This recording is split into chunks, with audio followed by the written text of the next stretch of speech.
ದೇವಿಪ್ರಸಾದ್ ಶೆಟ್ಟಿ ಅವರೇ, ಇವತ್ತು ಕಂಬಳದ ಇತಿಹಾಸ ಹೇಳುವುದಾದರೆ ಯಾವ ರೀತಿ ಪ್ರಾಸ್ತಾವಿಕ ಹೇಳುವುದಾದರೆ? ಕಂಬಳ ಇದಕ್ಕೆ ತಾವು ಹೇಳಿದಾಗೆ ಸಾವಿರಾರು ವರ್ಷಗಳ ಇತಿಹಾಸ ಇದೆ. ಇದು ರಾಜಮನೆತನದಿಂದ ಪ್ರಾರಂಭವಾಗಿರುವಂಥ ಸಾಂಪ್ರದಾಯ, ಸಂಸ್ಕೃತಿ ಮತ್ತು ಜಾನಪದದೊಂದಿಗೆ ಇದೊಂದು ಸಾಹಸ ಕ್ರೀಡೆಯಾಗಿ, ಮೇರು ಕ್ರೀಡೆ ಎಂಬ ರೀತಿಯಲ್ಲಿ ಇಡೀ ಪ್ರಪಂಚಕ್ಕೆ ಗಮನ ಸೆಳೆದಂಥ ಒಂದು ಕ್ರೀಡೆ. ನಮ್ಮ ಮೈಸೂರು ಅರಸ ನಾಲ್ಮಡಿ ಕೃಷ್ಣರಾಜ ಒಡೆಯರು ಕೂಡ ಈ ಕಂಬಳಕ್ಕೆ ವಿಶೇಷವಾದಂಥ ಸಹಕಾರವನ್ನು ನೀಡಿದ್ದಾರೆ ಎಂಬುದು ಶಾಸನಗಳಲ್ಲಿ ಉಲ್ಲೇಖ ಇದೆ. ಅದರೊಂದಿಗೆ ಅರಮನೆಗಳಲ್ಲಿ, ಬೀಡುಗಳಲ್ಲಿ ಮುಂಚೆ ಸಾಂಪ್ರದಾಯಿಕ ಕಂಬಳಗಳು ಕೂಡ ನಡೀತಾ ಇದೆ ಎಂಬುದು ಒಂದು ವಾದ. ಓಕೆ. ಆ ಸಾಂಪ್ರದಾಯಿಕ ಕಂಬಳ ಅಂತ ಹೇಳಿದರೆ ಒಂಟಿಕೆರೆಯಲ್ಲಿ, ಆ ಕೃಷಿಕರ ಬಿಡುವಿನ ಸಮಯದಲ್ಲಿ ಒಂಟಿಕೆರೆಯಲ್ಲಿ ಆ ಮಹತ್ವವಾದಂಥ ದೈವಾರಾಧನೆ, ದೇವಾರಾಧನೆ, ಭೂತಾರಾಧನೆಯೊಂದಿಗೂ ಕೂಡ ಕಂಬಳ ನಡೀತಾ ಇತ್ತು.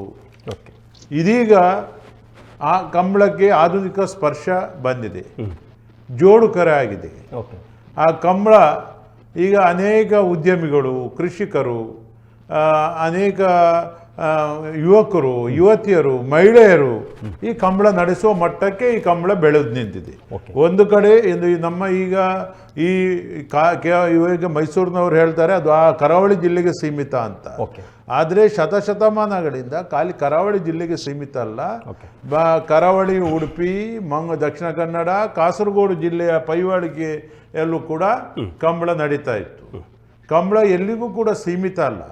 ಸಂಪ್ರದಾಯದಲ್ಲಿ ನಾವು ಸಂಪ್ರದಾಯಕ್ಕೆ ಒಂದಿಷ್ಟು ಚ್ಯುತಿ ಆಗದ ರೀತಿಯಲ್ಲಿ ಸಂಪ್ರದಾಯ ಕಂಬಳಗಳನ್ನು ನಡೆಸಿಕೊಂಡು ಬರ್ತಾ ಇದ್ದು, ಅದೇ ರೀತಿ ನಮ್ಮ ಆಧುನಿಕ ಸ್ಪರ್ಶ ನೀಡಿದಂಥ ಜೋಡುಕರೆ ಕಂಬಳಗಳು ಅತ್ಯಂತ ಯಶಸ್ವಿಯಾಗಿ ವಿಜೃಂಭಣೆಯಿಂದ ಬೆಂಗಳೂರು ಅರಮನೆಯಲ್ಲಿ ಕೂಡ ರಾಜ ಮಹಾರಾಜರ ಸಹಕಾರದಿಂದಲೇ ಆ ಕಂಬಳ ಅಲ್ಲಿ ನಡೆದಿದೆ.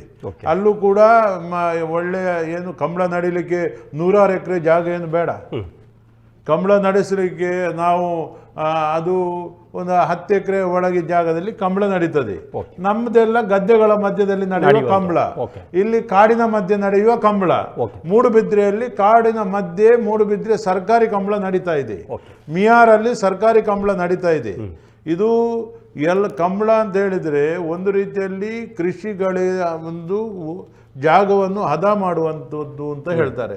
ಯಾವ ಕಡೆ ಈ ಕೋಣಗಳು ಓರ್ತದೆ, ಯಾವ ಕಡೆ ಈ ಕಂಬಳ ನಡೀತದೆ, ಅಲ್ಲಿ ಆ ಕೃಷಿಗೆ ಬಹಳಷ್ಟು ಪ್ರಾಧಾನ್ಯತೆ ಬರ್ತದೆ, ಕೃಷಿ ಉತ್ತೇಜನ ಆಗ್ತದೆ ಎಂಬುದು ನಮ್ಮ ವಾದ. ನಮ್ದಲ್ಲ, ನಮ್ಮ ಹಿರಿಯರದ್ದು. ಅದು ಕೃಷಿಗೆ ಪೂರಕವಾಗಿ ಈ ಕಂಬಳ ನಡೀತದೆ ಎಂಬುದು ಅಲ್ಲಿ ವಾದ. ಈ ನೀರು ಏನು ನೀರು ನಮಗೆ ಡ್ಯಾಮಿಂದ ನೀರು ತರಬೇಕಾಗಿಲ್ಲ, ನಾವು ಗ್ರಾಮದಿಂದ ಗ್ರಾಮಗಳಲ್ಲಿ ಒಂದಿಷ್ಟು ನೀರು ಹರಿಸಿ ಆ ಕಂಬಳ ಮಾಡುವಂತದ್ದು ನಡೀತಾ ಇದೆ. ಅದಕ್ಕಾಗಿ ಈಗ ಮೈಸೂರಿನಲ್ಲಿ ಯಾವ ರೀತಿಯ ದಸರಾ ಇದಕ್ಕೆ ಸಿದ್ಧತೆ ನಡೀತಾ ಇದೆ? ಮೈಸೂರಲ್ಲಿ ನಮಗೆ ಒಂದು ತಿಂಗಳ ಹಿಂದೆ ಅಲ್ಲಿಯ ಅಧಿಕಾರಿಗಳು ಇಲ್ಲೊಂದು ಕಂಬಳ ನಡೆಸುವ ಬಗ್ಗೆ ನಾವು ಇಲ್ಲಿಯ ಜಿಲ್ಲಾಡಳಿತ ದಸರಾದಲ್ಲಿ ಕಂಬಳ ನಡೆಸಬೇಕು ಎಂಬ ಬಗ್ಗೆ ಚಿಂತನೆ ಮಾಡ್ತಾ ಇದೆ. ಮುಖ್ಯಮಂತ್ರಿಗಳು ಕೂಡ ಈ ಬಗ್ಗೆ ಒಂದು ವಿಶೇಷವಾದಂಥ ಒತ್ತು ಕೊಟ್ಟಿದ್ದಾರೆ.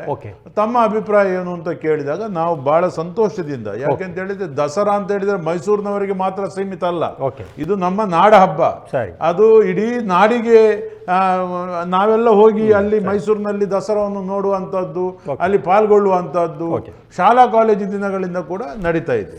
ಆದ್ರಿಂದ ಕಂಬಳಕ್ಕೆ ಒಂದು ದಸರಾದಲ್ಲಿ ಅವಕಾಶ ಕೊಟ್ಟಿದ್ದಾರೆ ಅಂತ ಹೇಳಿದಾಗ ಅಲ್ಲಿಯ ಅಧಿಕಾರಿಗಳಿಗೆ ನಾವು ಮಾತುಕತೆ ಮಾಡಿದೆವು.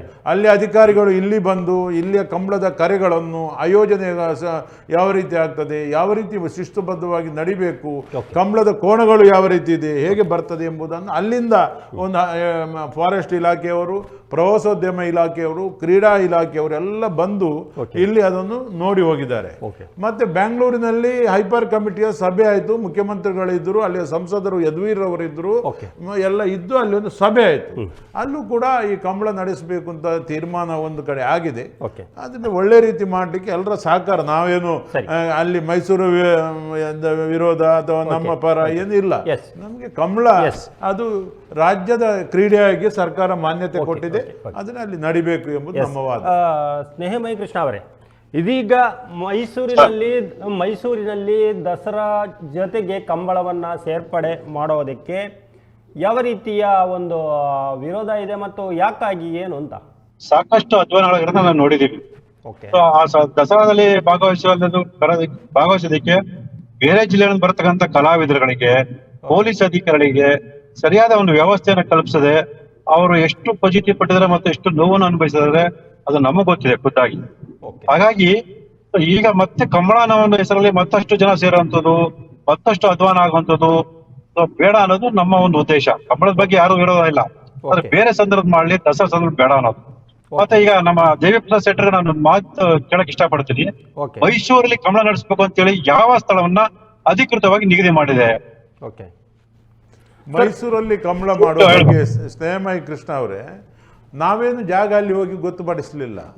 ಅಲ್ಲಿಯ ಜಿಲ್ಲಾಧಿಕಾರಿಗಳು, ಅಲ್ಲಿಯ ಆಡಳಿತ ವರ್ಗ, ನೀವು ಏನು ಹೇಳಿದ್ರಿ, ಪೊಲೀಸ್ ಸಿಬ್ಬಂದಿಗಳಿಗೆ ತೊಂದರೆ ಆಗ್ತದೆ, ಪೊಲೀಸ್ ಇಲಾಖೆಯ ಉನ್ನತಾಧಿಕಾರಿಗಳು ಮತ್ತೆ ಜಿಲ್ಲಾಡಳಿತ, ಮತ್ತೆ ನಾವೇನು ಇದೇ ಜಾಗ ಗೊತ್ತುಪಡಿಸಿ ಅದೇ ಜಾಗ ಗೊತ್ತುಪಡಿಸಿ ಅಂತ ನಾವು ಯಾವತ್ತು ಅವರಿಗೆ ನಾವು ಹೇಳಿಲ್ಲ. ಅವರಿಗೆ ನಾವು ಎಷ್ಟು ಜಾಗ ಬೇಕಾಗಬಹುದು, ಹೇಗೆ ಮಾಡಬಹುದು ಎಂಬ ಬಗ್ಗೆ ನಗರದಿಂದ ಸ್ವಲ್ಪ ಹೊರಗಡೆ ಮಾಡಿದರೆ ಒಳ್ಳೆಯದು.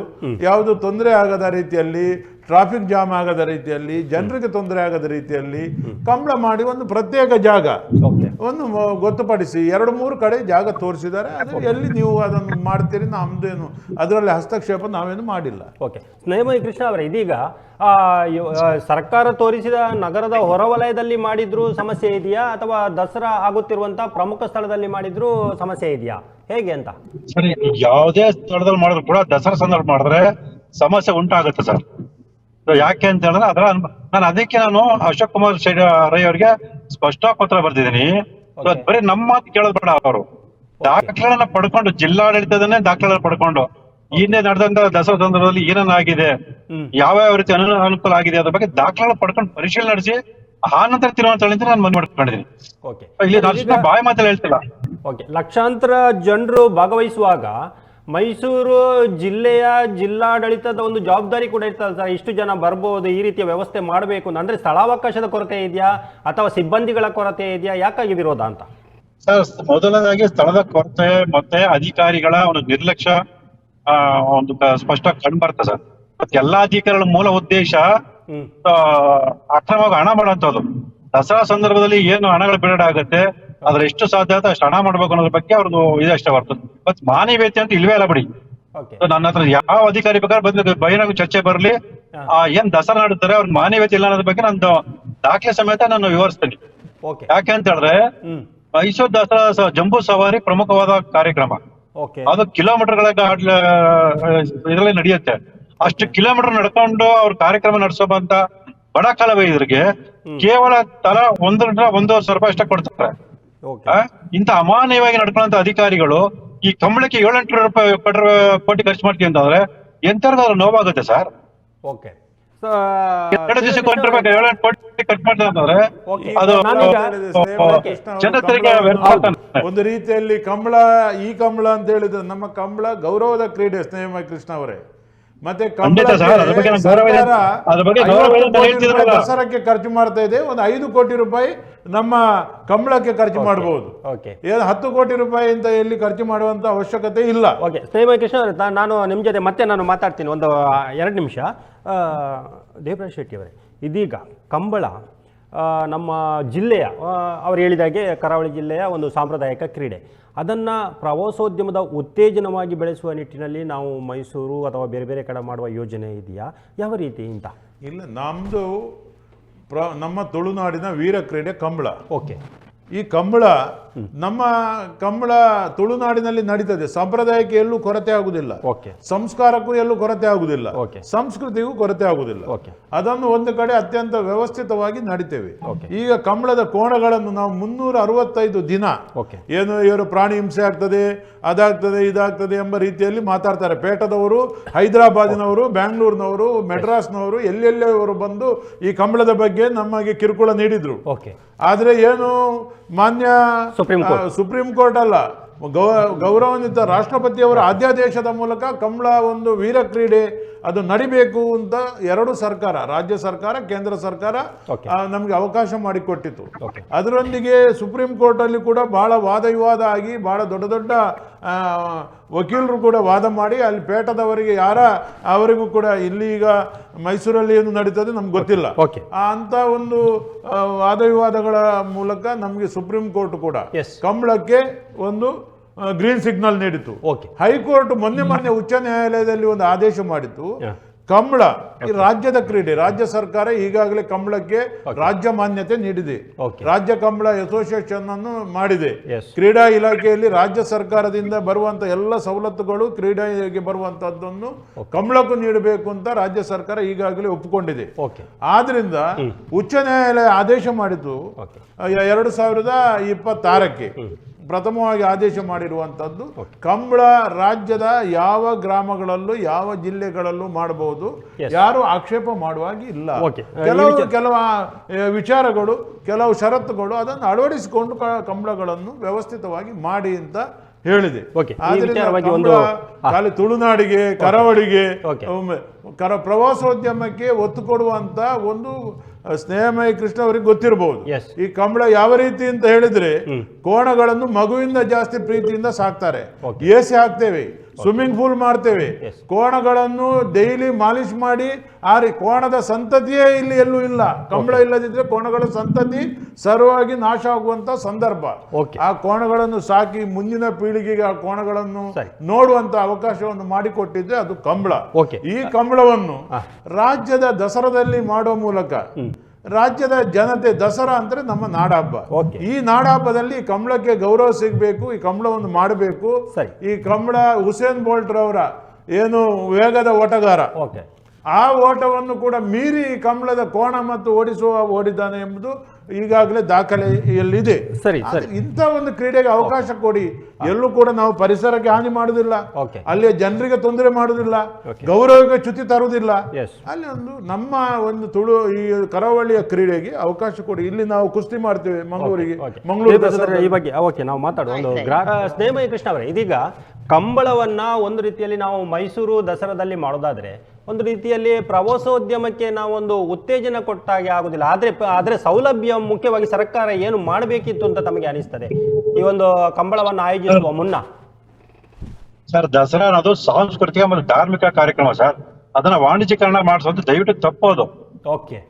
ದಯವಿಟ್ಟು ಎಲ್ಲರೂ ಅರ್ಥ ಮಾಡ್ಕೊಳ್ಬೇಕು. ವಾಣಿಜ್ಯೀಕರಣ ಮಾಡಾಗಿದ್ರೆ ಬೇರೆ ಕಾರ್ಯಕ್ರಮ ಮಾಡಿ. ಸಾಂಸ್ಕೃತಿಕ ಕಾರ್ಯಕ್ರಮ ಒಂದು ನಂಬಿಕೆ ಕಾರ್ಯಕ್ರಮ ವಾಣಿಜ್ಯೀಕರಣ ಮಾಡಬೇಡಿ. ವ್ಯಾಪಾರ ಮಾಡ್ಲಿಕ್ಕೆ ದಯವಿಟ್ಟು ಕೇಳಿ, ನನ್ನ ಮಾತು ಕೇಳಿ. ವಾಣಿಜ್ಯೀಕರಣ ಹೇಳಿದ್ದಕ್ಕೆ ನನ್ನೊಂದು ಆಕ್ಷೇಪ. ಸಂಪ್ರದಾಯ ಕ್ರೀಡೆ ಮತ್ತು ದೈವದ ವಾಣಿಜ್ಯೀಕರಣ ನಾವೆಲ್ಲೂ ಸಾಂಪ್ರದಾಯ ಕ್ರೀಡೆನೇ ನೀವು ವಾಣಿಜ್ಯೀಕರಣ ಮಾಡ್ತಿದ್ದೀರಾ. ಈ ಸಾಂಪ್ರದಾಯಿಕ ಕ್ರೀಡೆ ಆಗಿದ್ರೆ ಅದು ಸಂಪ್ರದಾಯಕ್ಕೆ ನೀವು ಕಾನೂನುಬದ್ಧವಾಗಿ ಮಾಡ್ತಿದ್ರಿ. ನಾನು ಅದನ್ನ ಕೇಳ್ತಿಲ್ಲ, ಸ್ಪಷ್ಟವಾಗಿ ಹೇಳಿ. ವಾಣಿಜ್ಯೀಕರಣ ಅಲ್ಲ ನಿಮ್ಗೆ ಅಲ್ಲಿ ನಡೆಯುವ ವಾಣಿಜ್ಯೀಕರಣ ಅಲ್ಲ. ನಮ್ಮ ಕ್ರೀಡೆ ಕಂಬಳದ ವಾಣಿಜ್ಯೀಕರಣ. ನನ್ನ ಮಾತು ಕೇಳಿ ಸ್ವಲ್ಪ. ಹೇಳಿ. ನಾನು ಆಗ್ಲೇ ಹೇಳಿದೀನಿ, ಜಂಬೂ ಸವಾರಿ ಭಾಗವಹಿಸುತ್ತ ಕಲಾವಿದರಿಗೆ ಕೇವಲ 1,500 ಎಷ್ಟು ಕೋಟಿ ಖರ್ಚು ಮಾಡ್ತಾರೆ ದಯವಿಟ್ಟು ಲೆಕ್ಕ ತಗೊಳ್ಳಿ. ಅದೇ ನೀವು ಕಂಬಳಕ್ಕೆ 7-8 ಕೋಟಿ ರೂಪಾಯಿ ಖರ್ಚು ಮಾಡ್ತೀರಾ. ಒಂದು ಸಾಂಸ್ಕೃತಿಕ ಕಾರ್ಯಕ್ರಮ, ಒಂದ್ ನಿಮಿಷ ನಾನು ಮೂರ್ತಿ ಕೇಳಿ ಸರ್. ಸಾಂಸ್ಕೃತಿಕ ಕಾರ್ಯಕ್ರಮ ಭಾಗವಹಿಸುವಂತ ಕಲಾವಿದರಿಗೆ ನೀವು ಅಷ್ಟು ಅವಮಾನ ಮಾಡ್ತೀರಾ. ಕೋಣ ಒಂದು ಕ್ರೀಡೆಗೆ ಅಷ್ಟು ಖರ್ಚು ಮಾಡ್ತೀರ ಅಂತಂದ್ರೆ ಇದು ಮಾನವೀಯತೆ. ಸ್ನೇಹಮಯಿ ಕೃಷ್ಣ ಅವರು, ಇದೀಗ ನಾವು ಏನ್ ಹೇಳ್ತಾ ಇದ್ದೇವೆ ಅಂತಂದ್ರೆ ಜಂಬೂ ಸವಾರಿ 1 ದಿನ ನಡೀತದೆ, ದಸರಾ ಎಷ್ಟು ದಿನ ನಡೀತದೆ ಅಂತ ತಮಗೂ ಗೊತ್ತಿದೆ. ಯಾವುದೋ 1 ದಿನ ಅದರಲ್ಲಿ ಮಾಡ್ತಾರೆ ಅನ್ನುವಂಥದ್ದು ವಿಚಾರ. ಕಂಬಳ 2 ದಿವಸ ಮಾಡ್ತಾರಲ್ಲ ಸರ್. ಹೇಳಿ. ಕಂಬಳ 2 ದಿವಸ ಮಾಡ್ತೀವಿ ಅಂತ ಹೇಳಿದ್ರೆ ಒಂದೇ ದಿನದಲ್ಲಿ ನಡೆಯುವಂತ ನಡೀತದೆ. ಮೈಸೂರು ದಸರಾ ಬಹಳಷ್ಟು ದಿನಗಳು ನಡೀತಾ ಅಲ್ವಾ? ಜಂಬೂ ಸವಾರಿಯ ದಿನ ಅವರು ಮಾಡುದಿಲ್ಲ, ಆವತ್ತು ಅವರು ಮಾಡುದಿಲ್ಲ ಅಂತಕ್ಕಂಥ ವಿಚಾರ. 18-19 ಸರ್ ಕಾರ್ಯಕ್ರಮ 11 ದಿವಸಗಳ ಕಾಲ ನಡೀತದೆ ಸರ್ ಮೈಸೂರು ದಸರಾ. ಅದ್ರಲ್ಲಿ 2 ದಿವಸಗಳು ಇದನ್ನ ನಡೆಸ್ತಾರೆ ಅಂತ ಹೇಳಿದ್ರೆ 11 ದಿವಸ ಸಾಂಸ್ಕೃತಿಕ ಕಾರ್ಯಕ್ರಮ ನಡೆಯುತ್ತೆ. ಆ ಸಾಂಸ್ಕೃತಿಕ ಕಾರ್ಯಕ್ರಮಕ್ಕೆ ಎಲ್ಲದಕ್ಕೂ ಬರುತ್ತೆ. ನಾನು ಅದನ್ನ ಹೇಳ್ತಿಲ್ಲ, ನೀವು ಜಿಲ್ಲಾಡಳಿತವನ್ನ ನೇರವಾಗಿ ದಾಖಲೆ ಸಮೇತ ಕೇಳಿ. ನೀವು ಕಲಾವಿದರೊಳಗೆ ಎಷ್ಟರ ಮಟ್ಟಿಗೆ ವ್ಯವಸ್ಥೆ ಮಾಡ್ತೀರಾ ದಾಖಲೆ ಕೊಡಿ ಕೇಳಿ. ದಾಖಲೆಗಳ ಸಮೇತ ನಾನು ಮಾತಾಡ್ತಿರೋದು, ಬರೀ ಬಾಯಿ ಮಾತಲ್ಲಿ ಮಾತಾಡ್ತಿಲ್ಲ ನಾನು.